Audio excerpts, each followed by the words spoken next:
De Nederlandse economie is in het eerste kwartaal van 2014 met 1,4% gekrompen ten opzichte van een kwartaal eerder. Het is de grootste krimp sinds 2009. De belangrijkste oorzaak is dat er veel minder gas is verbruikt vanwege het milde winterweer.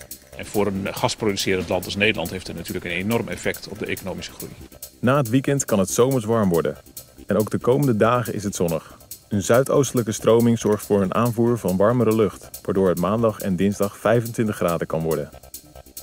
Vakbonden in Turkije hebben hun leden opgeroepen om in het hele land te staken.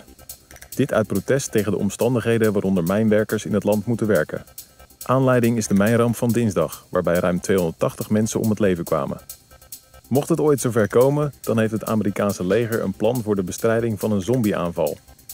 Het blad Foreign Policy ontdekte een document uit 2011 dat tot in detail beschrijft hoe het leger zombiehordes moet bestrijden.